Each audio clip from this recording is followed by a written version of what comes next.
Okay. All right. Good evening, everyone. It's 7 o'clock, so we're going to get started. My name is Kira Moog, and I'm the Family Engagement Specialist here at OPI. This will be our first community meeting this year, continuing from our series in 2023. And in this meeting, we will be talking about House Bill 338, Indian Education for All.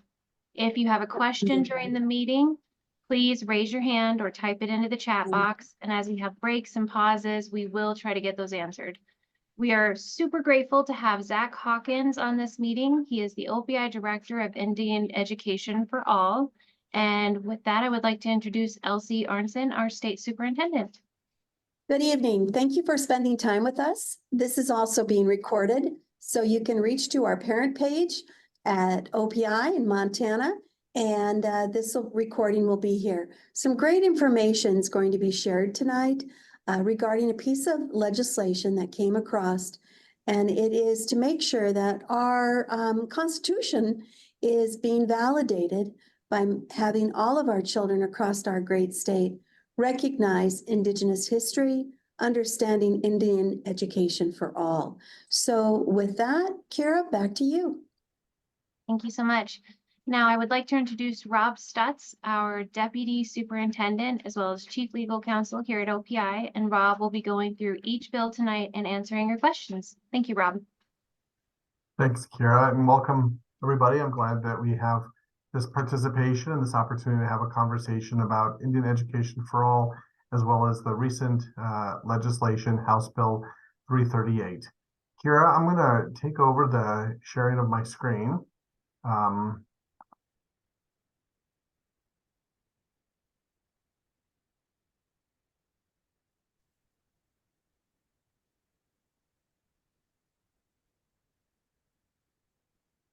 All right, and thank you everybody for that patience while I transitioned over. Superintendent Arnson mentioned that we have our parent engagement, our community discussions on our website.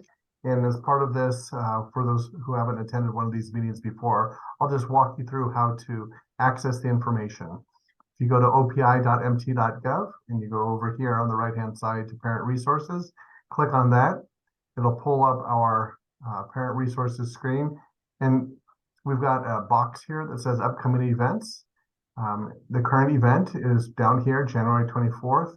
There are a number of resources available for you on the web page. We've got our agenda that was up on the screen, as well as the House bill, an FAQ that OPI has prepared, a reporting guide that OPI has prepared, and then some information that OPI presented to the Board of Public Education at their meeting last week.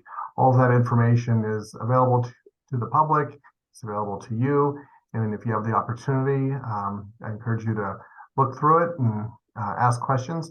I will be addressing some of the materials during the presentation tonight. So we'll have a chance to touch base with all of those. The first thing that we want to go over, though, is to talk a little bit about the House Bill 338. And for those who are unfamiliar with how to access House bills, you can get to it directly through our webpage. We do have the link to House Bill 338, but you can reach all the House bills by going to the legislative website, ledge.mt.gov, go to the 2023 session lookup information, and if you just type in House Bill 338, you'll get to the webpage that has this information about not only the bill itself. You can get the text of the bill up here in either HTML or PDF format, but you can also get some information about the bill and its journey through the legislature. I'll note that the bill's primary sponsor was Representative Jonathan Windyboy, and that it passed by pretty wide margins during the legislative session. The final vote ended up being 69 to 25.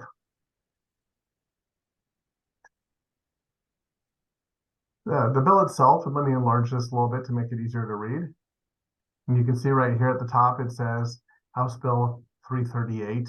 That's the bill that we were just looking at. And it revises Indian Education for All in several important ways. There's a little bit of cleanup in the bill as far as some of the language, but really these changes are real key. I'd like to step through them, but as I'm doing that, if you have any questions, as Kira mentioned, you can raise your hand. will call on you. You don't have to wait till the end of the conversation to be engaged in it. So Dustin and will be monitoring our chat as well as Kira, and look forward to your participation. So the bill is broken up into different sections. The sections contain the parts of the legislation that either provide new legislation or that amend existing statutes. You can see down here the first section, section 1, removes the part that says to be encouraged and instead requires that Indian education for all be provided during the, or requires as part of the legislative intent that Indian education for all be provided by the school districts. And you can see that application is to educational agencies, Montana University System, including the Board of Public Education and the Office of Public Instruction. There was an addition of a language component to the definition of American Indian Studies. And as we move further down in the bill, you can see that they struck a whole bunch of language that had previously existed. And of note, it said that it may require in the old language. The language with the strike through it means that that was the previous language that has been deleted. And the language with the underline is the language that the legislature added during this session. So they struck the may require, and although they reworded it a bit, you can see that it now says shall required. So it has changed the requirement from discretionary to a mandatory. And I'm going to pause here for a minute because there's a reference here in the legislation to the Montana Constitution as well as several statutes. And it's important to recognize that although the legislature has this obligation to provide funding for IEFA, the legislation is not the source of that requirement. And instead, and I'm going to pull up a different screen here if I can get my table of contents to load. Instead, it comes from our foundational document here in Montana, the Montana Constitution. If you go to Google and you just type in Montana Code Annotated, it'll bring you to the table of contents. This is where all of our laws are stored, all of our statutes. And of course, at the beginning is the Montana Constitution. Under the Montana Constitution, these different articles are grouped into, have subject matter groupings. And here under education,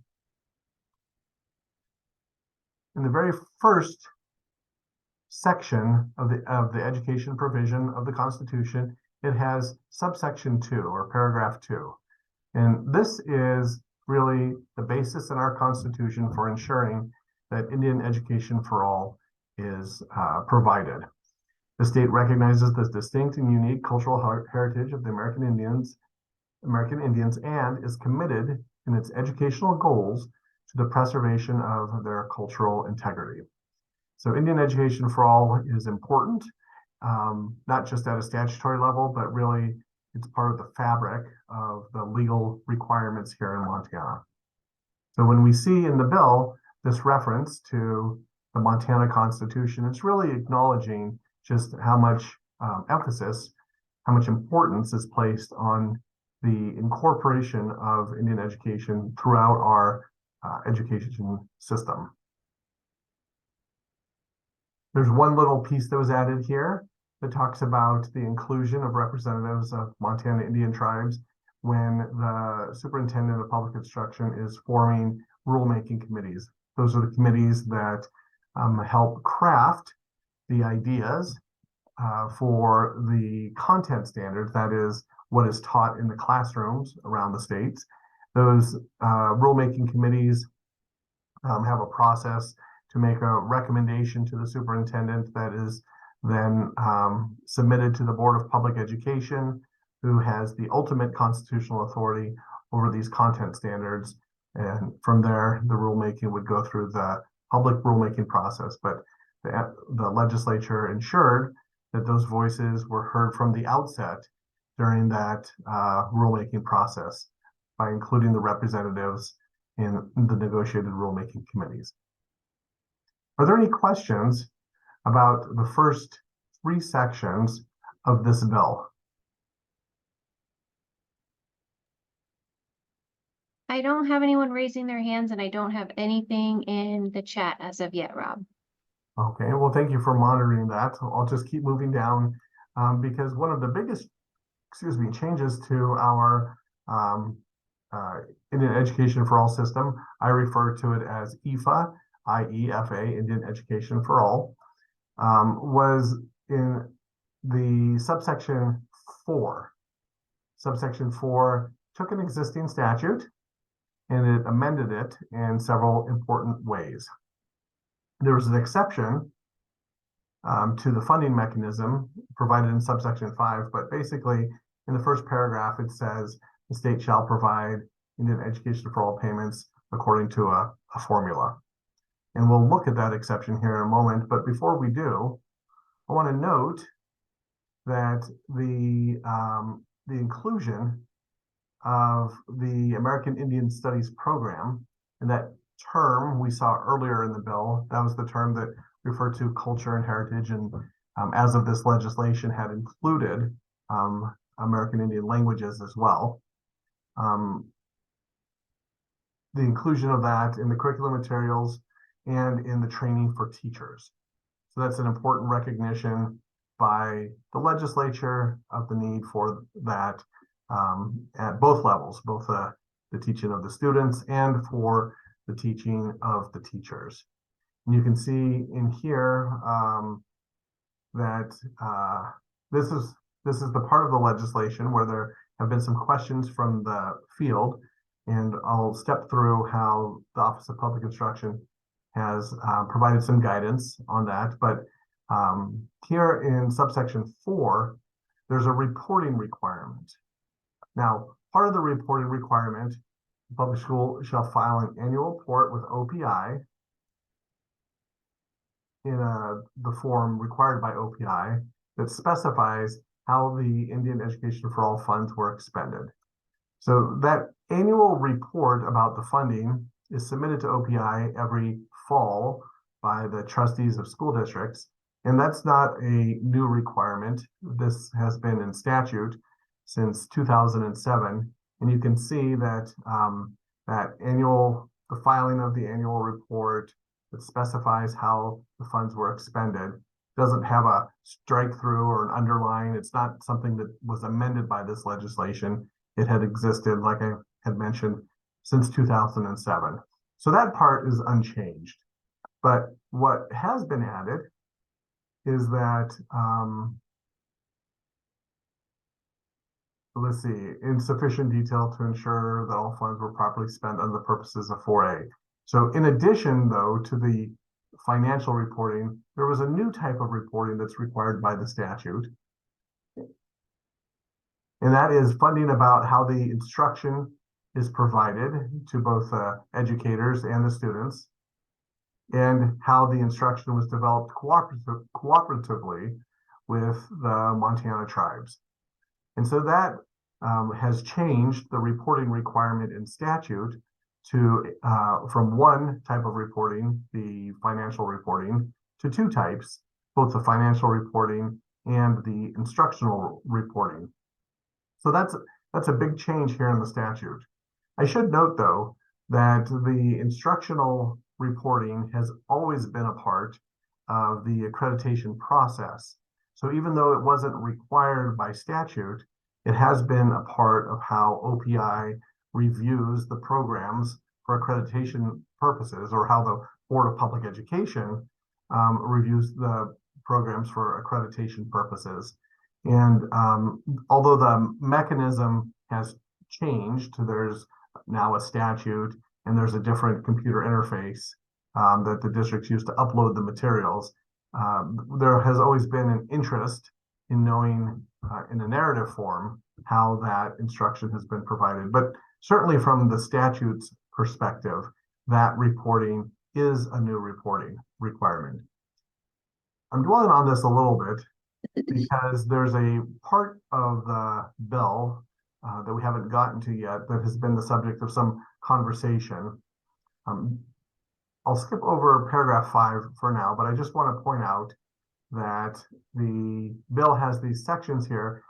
For example, this section says when the amendments, the underlines and the strike throughs become effective, and those changes became effective July 1st of last year, which is the start of the state's budget year. And then there's this section down here talks about applicability.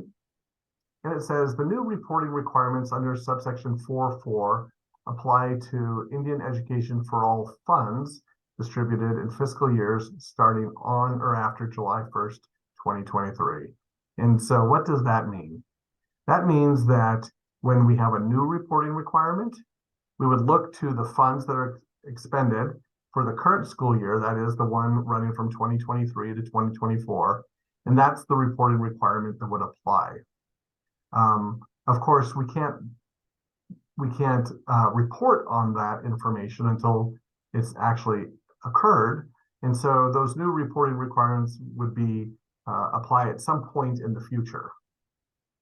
The other thing that's important to note, though, is that it only applies to the new reporting requirements. And so when we go back up to the legislation and we say, what's new here? Well, the filing of an annual report that specifies how the funds were expended is not a new requirement. But what is new is that instructional part that we looked at that requires the information about how the instruction was provided and how the instruction was developed. And so OPI has interpreted this applicability section to apply to the instructional reporting, but not to the financial reporting. There have been lots of questions about that, both in the field that OPI has addressed, as well as in conversations with other partners, including the Board of Public Education. But it seems, at least from our perspective, pretty clear that that new reporting requirement does specifically apply to the instructional reporting. So Rob, let me stop you. And I know others might have questions as well, but we have an expert in Indian Education for All right now, and that is Zach Hawkins. So let's look, and possibly Zach, putting you on the hot seat here. What kind of instruction do schools have for their students? And I know we have quite the library that experts have put together that are authentic documents and great opportunities. But if you could just share what type of instructional materials are being used by our public schools? Sure. Thank you, Superintendent Arnson, and thanks everybody for being here.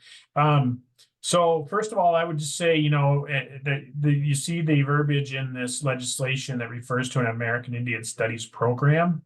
And so there's kind of, and I believe it's actually outlined somewhere in here as well, but I would say think about three buckets when you're thinking about, how you would use that money to enhance, the understandings of your students and your teachers. And so the first thing would be, time spent developing and teaching, specific lessons, that are, and it could be in any content area, any grade level, that weave the essential understandings, which are kind of the 7 key things that, as a result of us having this law in our state, our tribal peoples have said there's 7 key concepts that they want all students and really all Montanans to understand about them. And so as part of an American Indian Studies program, teachers should be, at intervals, throughout the instructional, quarter, bringing in those essential understandings to what they are doing. I think that's a critical thing. And to help, so that first piece is kind of, bring in IEFA content into what you're teaching, the time that teachers spend teaching that and possibly developing that. And then the professional development. So time spent, on actual teacher professional development. I would say with the caveat that the professional development is IEFA specific. We have a statewide conference every year. If you had, it wouldn't necessarily have to be us, but if you had another IEFA expert come into your school during a PIR day or something like that, and have, a PD for your staff or part of your staff, any of those types of things would be enhancing your American Indian Studies program. Additionally, if you are bringing in some type of expert, you could bring in a tribal member to do an assembly and speak to your students, do a traditional games event, bring them into, help your teachers, any of those types of things. If you're doing, we do have special events that throughout the year that honor, our American Indian tribes and our Montana tribes. We have an American Indian Heritage Day, which is the fourth Friday in September. We also have November is American Indian Heritage Month. So, augmenting things during those times, any kind of expenditures where you're, again, exposing your students to, we like to use the term historically accurate, tribally specific, and culturally authentic materials. And so the last one would be, purchasing, materials, books that you might use in a specific class.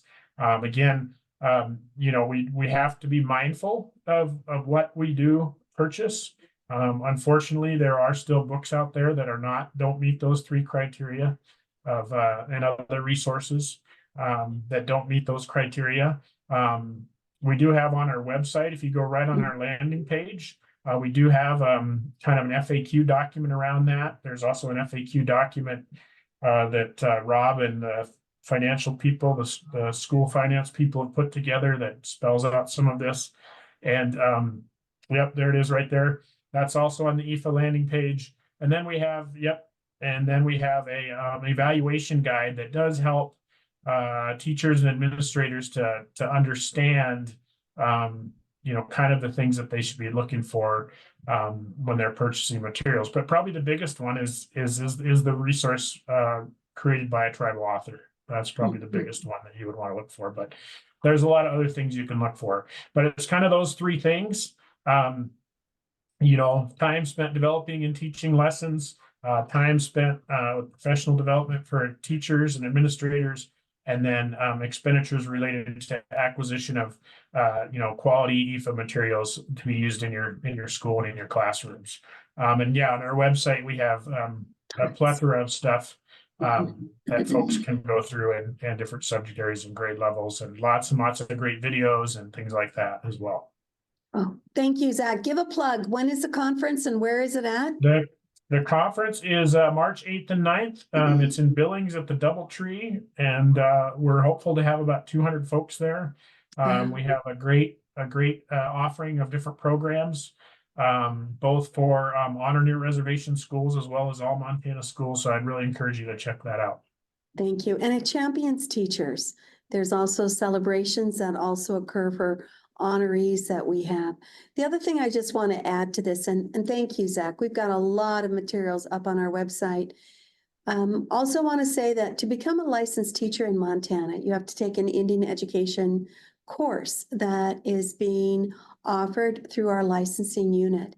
And every teacher that does come into our state or comes out of one of our university programs or our teacher preparatory programs does take this class, and our school leaders as well.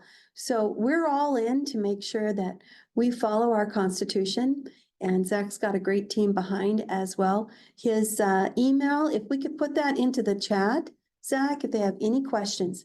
The other thing that I want to talk about, Rob, and if you could just offer, we have the way that we fund schools, we do it by different components. One of the components is what's directly inside this piece of legislation, and that is a payment that goes out per child that's enrolled in the public school system.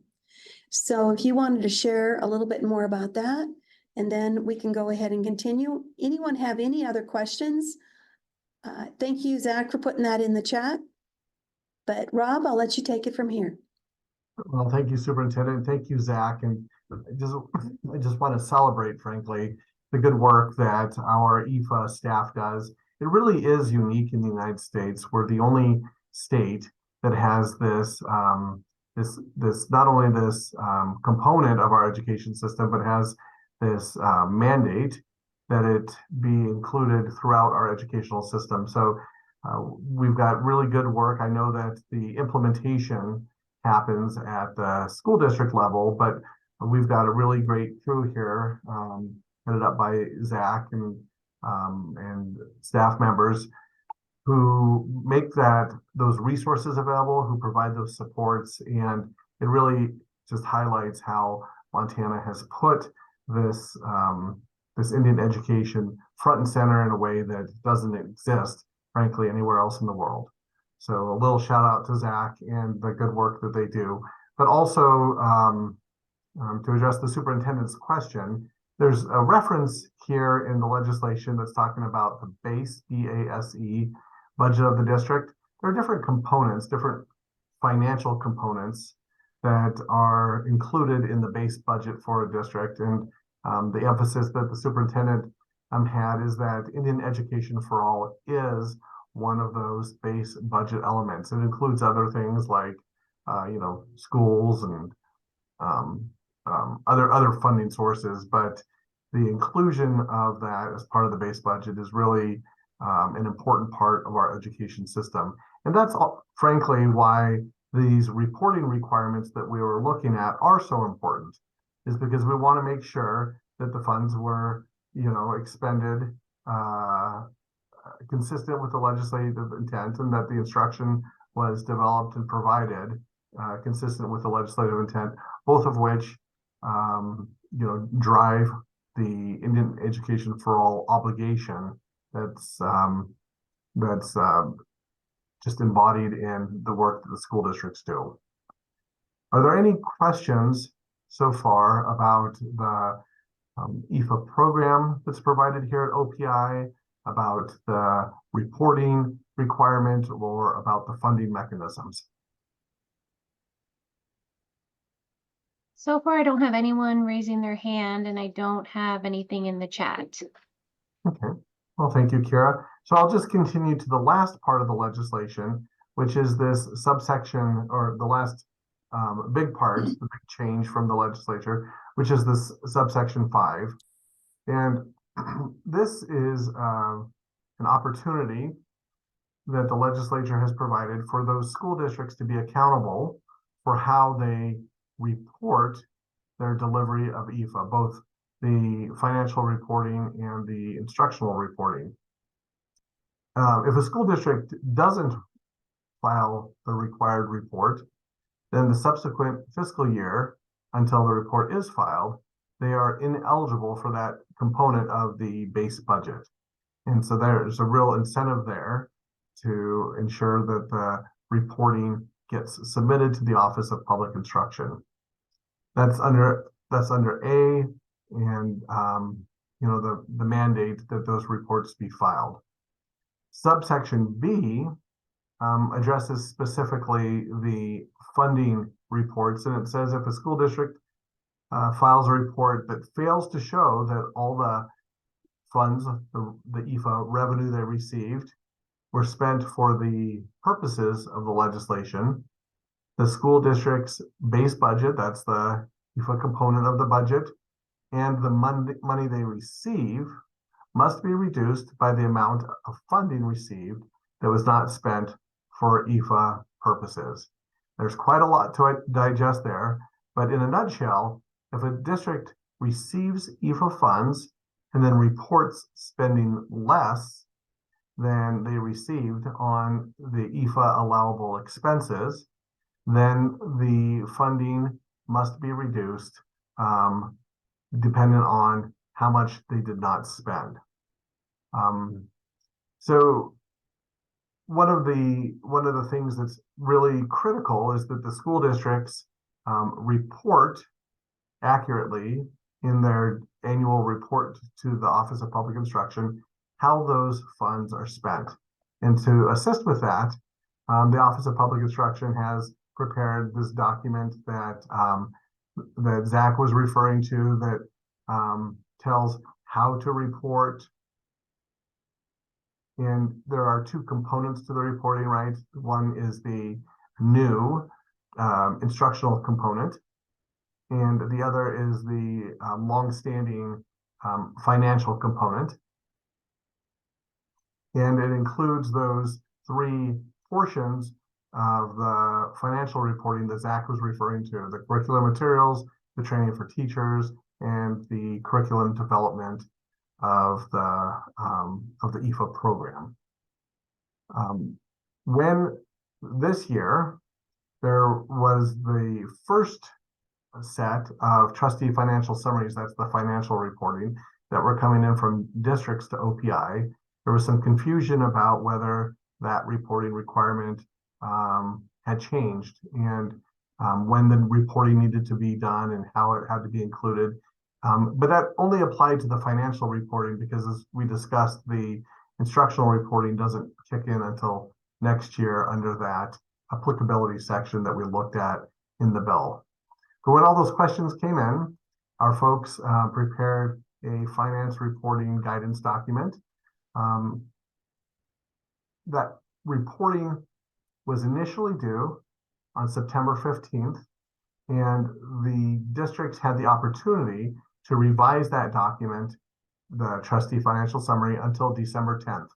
So we started getting the reporting in September. There were some questions about it, and so we prepared this finance guidance document in mid-October, and really expended a lot of time with our staff reaching out to districts to provide that clarification about the reporting requirement. When the window closed for the trustees' financial summaries, the financial reporting, on December 10th, we had managed to reduce by 50% the number of school districts who had underreported their IEFA expenditures. And so that was an important milestone to cut the number in half from the initial reporting in September until the closure of that opportunity to amend the reporting. Unfortunately, there were still a lot of districts who had underreported their IEFA expenditures, and so when we ran the numbers after everything was submitted, we still had 116 districts that had reported no IEFA expenditures, and 33 school districts that had reported partial IEFA expenditures, for a total of 149 districts that had underreported their IEFA expenditures.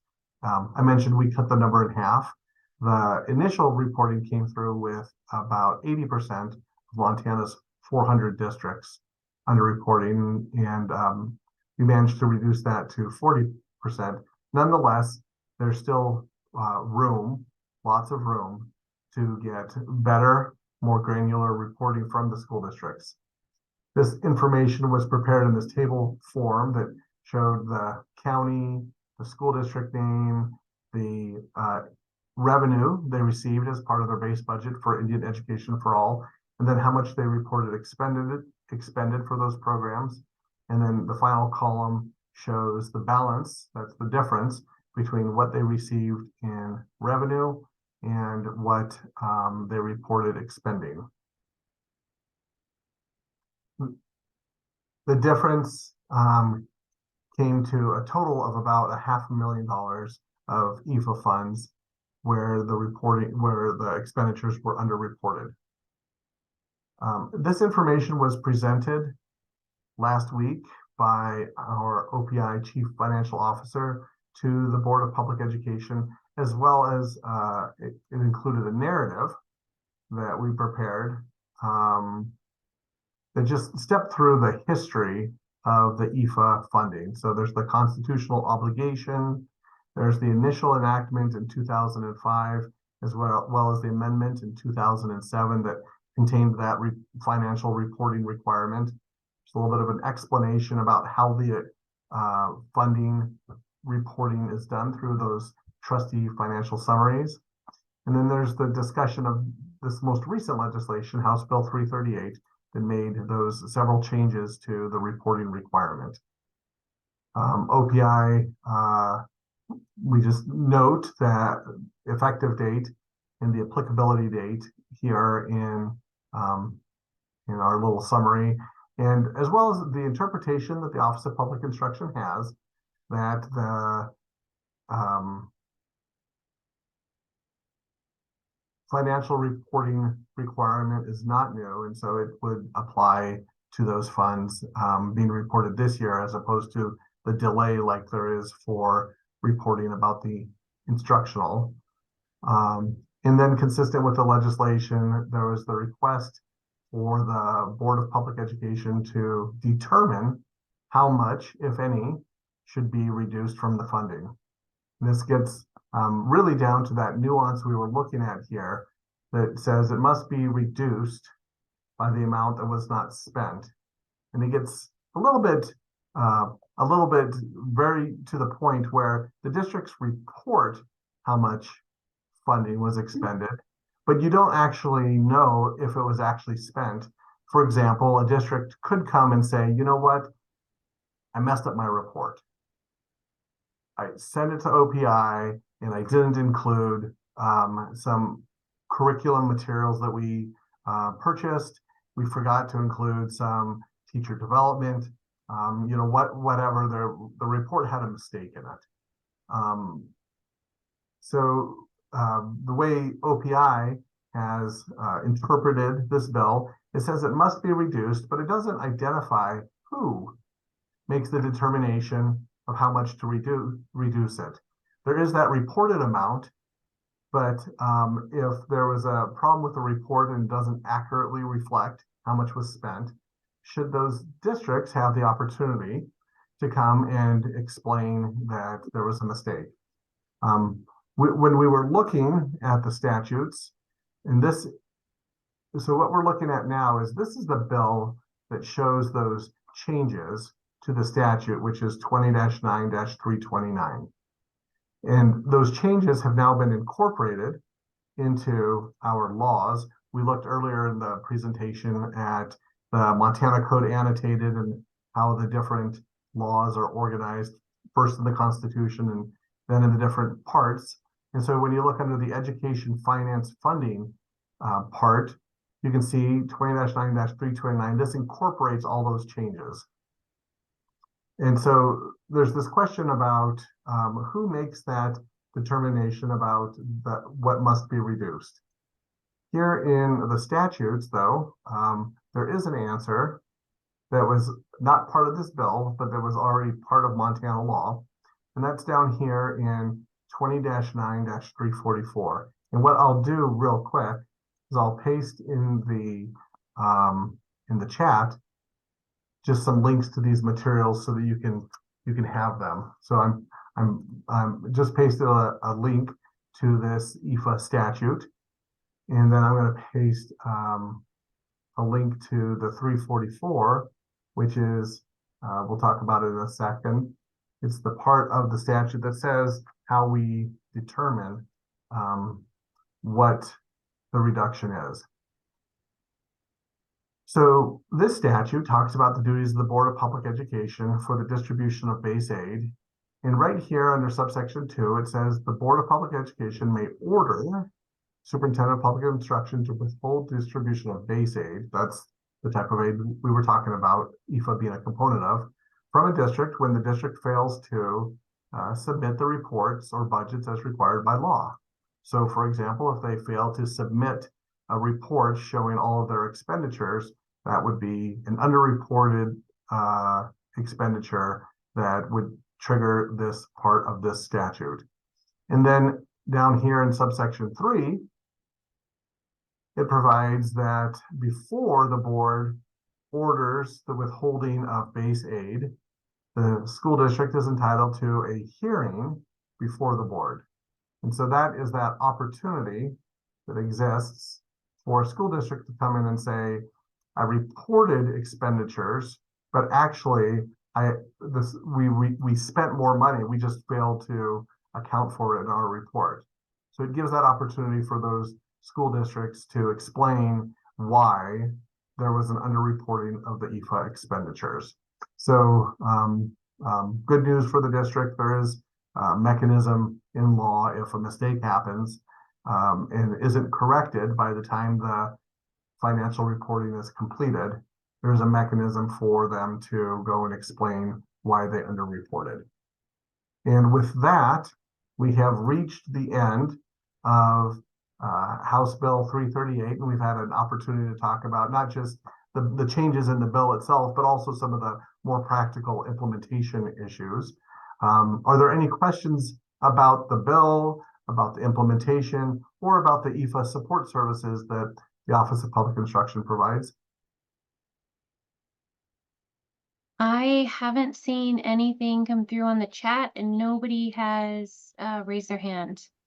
Okay, well, I will just note then that all of these materials we've shared with you, from the finance reporting update that we talked about, to the information about how the guide to how to report those IEFA expenditures, as well as the instructional reporting, as well as OPI's report to the Board of Public Education, including the financial information. All of that is on OPI's website, and we've made it available in the links right here for this meeting.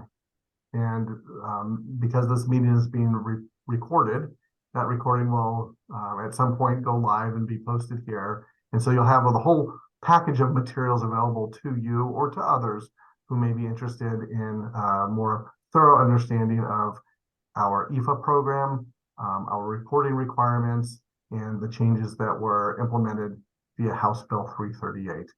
And with that, I'll turn it over to you, Superintendent, for any final words. Thank you, Mr. Stutz. I'm looking at the clock. You did really well. You know, you got underneath the hour, so I very much appreciate that. I know this is being recorded, so other individuals that would like to listen and to understand how the Office of Public Instruction really takes our Constitution seriously.